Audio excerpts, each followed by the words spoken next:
प्रमोद तिवारी, मैं यहां पर छत्तीसगढ़ को भी लेकर आना चाहूंगा। अब मुकेश चंद्राकर 1 तारीख को गायब होते हैं, 2 को गुमशुदगी की रिपोर्ट, कल 3 तारीख को उनका शव मिलता है एक सेप्टिक टैंक में, और जो वो ठेकेदार जिसका भंडाफोड़ किया था उसी का वो गोदाम होता है और प्लास्टर कर दिया जाता है।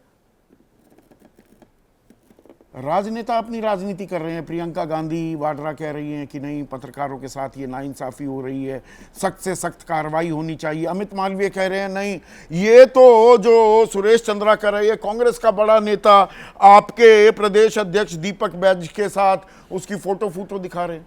एक दूसरे पर टोपी ट्रांसफर हो रही है। पत्रकार को मार दिया गया, इसका कोई जिक्र नहीं कर रहा।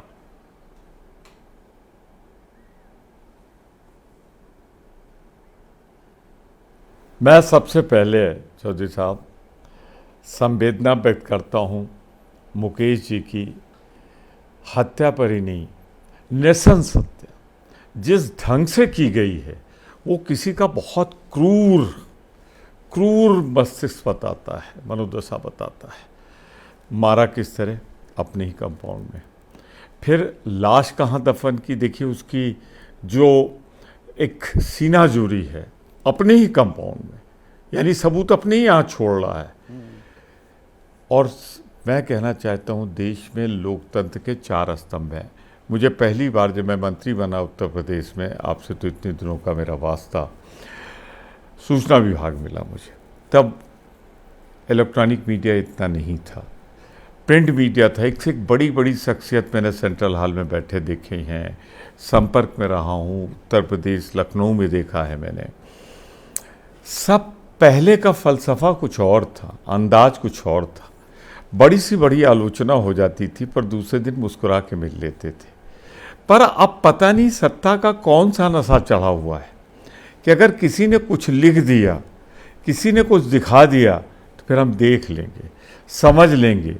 ये जो एक माहौल बन रहा है, मैं किसी पार्टी को नहीं मानता इसमें, मैं जनरल कह रहा हूँ, ये गलत हो रहा है, बहुत ही दुर्भाग्यपूर्ण हो रहा है। क्योंकि लोकतंत्र तो 4 पाए पर है, 4 स्तंभ हैं। प्रमोद जी, खेमेबाजी हो गई है, नेता भी उसको बढ़ावा देते हैं क्या कि ये हमारा पत्रकार, एक पार्टी कहेगी ये हमारा पत्रकार है, दूसरा खेमा कहेगा ये हमारे वाले पत्रकार हैं, और एक दूसरे की लानत मलानत में कि एक फलाना नेता है, वो कोई पत्रकार पूछ रहा है तो उसको ईमानदार कह के उस पर तंज किया जाएगा, दूसरा कोई वो कह रहा है तो उसको भाई आप तो देश विरोधी हो।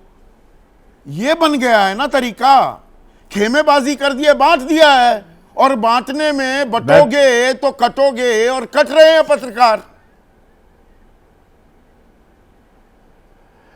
मैं इसमें दोनों को दोषी मानता हूं चौधरी साहब। जो पत्रकार हैं जो खेमे में चले जाते हैं, जो नेता हैं खेमे में रखते हैं, मैं दोनों को दोषी मानता हूं। इसमें सिर्फ एक कोई दोषी नहीं है। बिल्कुल सही बात है आपकी। और ये नहीं होना चाहिए। निष्पक्षता, पत्रकारिता निष्पक्ष होनी चाहिए। मैं पर एक बात यहाँ ज़रूर अपनी बात पूरी कर लूँ। इसमें 3 मेरी डिमांड है। एक तो जो भी दोषी हो उसके खिलाफ कठोरतम कार्रवाई होनी चाहिए। दूसरा, एक टाइम बाउंड इन्वेस्टिगेशन हो, और जो फास्ट कोर्ट हो उसमें एक शीघ्र से शीघ्र, जितनी जल्दी हो सके, मुलजिमों को फांसी पे लटकाना चाहिए। क्योंकि आप देखिए ना, ये सिर्फ एक व्यक्ति की हत्या नहीं है, एक संस्था की हत्या है, पत्रकारिता की हत्या है, लोकतंत्र के एक स्तंभ की हत्या है। और अमित मालवीय के बारे में मैं सिर्फ इतना कहूँगा, वो बहुत कम सच बोलते हैं, उनकी बात को झूठा कहना भी झूठ की बेइज्जती हो जाएगी। मैं कहना चाहता हूँ, मैं खुद बहुत करीब से चुनाव में रहा हूँ, अभी 1 साल भी नहीं बीता। लगातार छत्तीसगढ़ मेरा पड़ोसी राज्य है, मैं वहाँ का स्टार कैंपेनर था, मैं वहाँ रहा हूँ। इस नाम के पत्रकार को मैंने कहीं कांग्रेस में नहीं देखा, और क्षमा करिएगा मैं किसी पे इल्ज़ाम नहीं लगाता। नहीं, वो ठेकेदार को कह रहे हैं कि ठेकेदार कांग्रेस से जुड़ा हुआ था, सहारा ये नहीं ठेकेदार तो कांग्रेस का है। वो सुरेश चंद्राकर की बात कर रहे हैं, मुकेश की नहीं। मैं वही बात कह रहा हूँ आपसे, उसी की चंद्रावकर, क्योंकि दोनों चंद्रावकर हैं, तो मैं बात कर रहा हूँ, मैंने इस चंद्रावकर को दूर दूर तक नहीं देखा जो ठेकेदार हैं, जिनके कंपाउंड में डेड बॉडी मिली है और जिन्होंने उसे दफन करके प्लास्टर कर दिया है, तो उनको मैंने कांग्रेस के आसपास कहीं नहीं देखा है।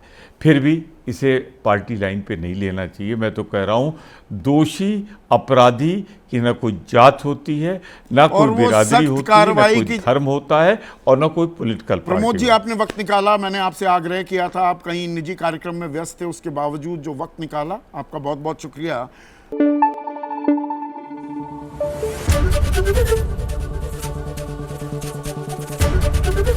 एबीपी न्यूज आपको रखे आगे।